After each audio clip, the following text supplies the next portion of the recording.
Hey guys, welcome back to the garage.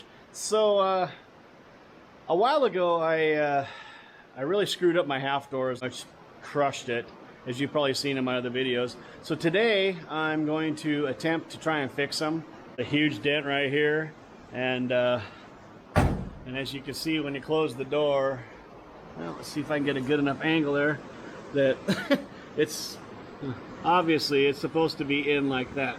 So what I'm going to do is I'm going to start by cutting this top piece off and probably throw it away, and then I'm going to try and do my best to straighten this out, which hopefully will bring the door in, and then I'll make another patch panel for the top here and then weld it all in and make it look nice again. Well, let's see what happens. Alright, so I got the top part of the door all cut off, and I kind of started to shape this a little bit. But I straightened out the overall part of the door. As you can see now, it lines up like it's supposed to now. And it opens and closes like it's supposed to. So that looks alright. So I just got to fix this center part here. So I'm going to try and experiment with a couple of things, see if I can get this to pop out a little bit. Alright, so I pretty much got the shape all down. It's rough still, but at least it's not all pushed in. As you can see this way, it's got, I'd rather it be out than in. It's a lot easier to work with it on out, popped out. So that all looks good. It still needs a little bit of work, but it still closes like it's supposed to. The body line still lines up like it's supposed to. So I just need a little bit of massaging. All right. So I got this all shaped up. Just did a couple tacks around the outside here just to get it to stay into place, make sure it all fit.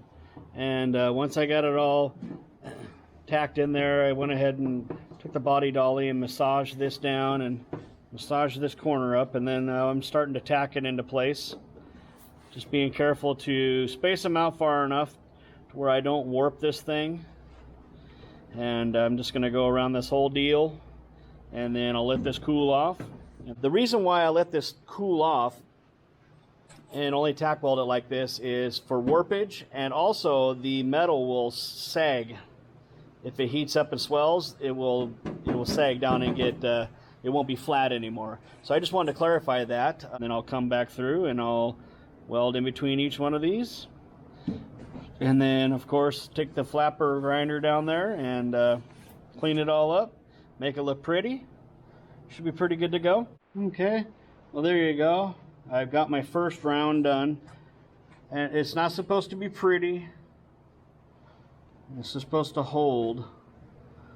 So I still got to, like I said, go weld in between all of these, and I'll clean all this up. This is just to get this damn thing to stay together.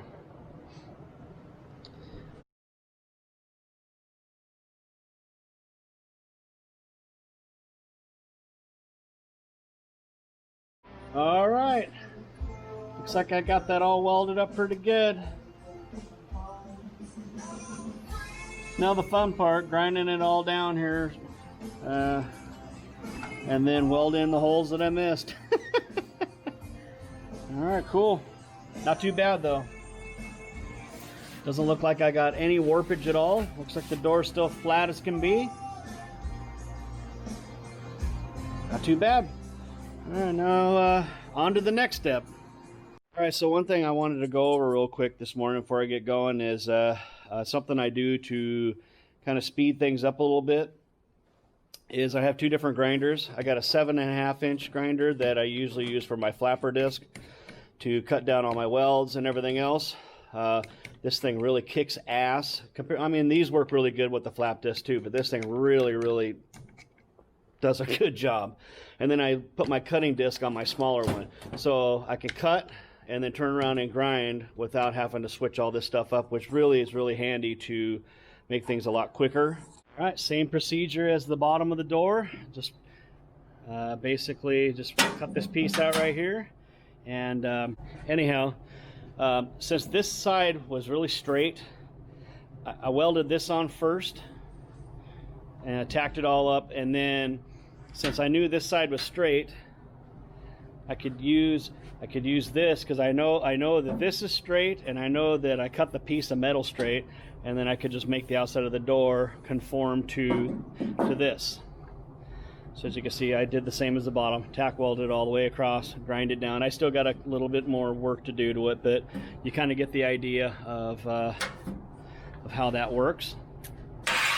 Nice and smooth, no sharp edges. Okay, so I left you off with this. So basically what I did is I just cut one piece out of there for this. I just did it 4 inches wide, which is the width of the back of the door. And I just made the whole piece one 4-inch piece, and then I just cut it to fit. Just essentially just kind of tack welded it along here and along there. As you can see, I still need to finish welding it, but got it all tack welded, and then I just went through with the skinny wheel and cut it down, and then took the old grinder and ground the shit out of it. Well, it ain't the most prettiest work by any stretch. Like I said, I'm not a body guy, but I got this all squared away, got her all ground down.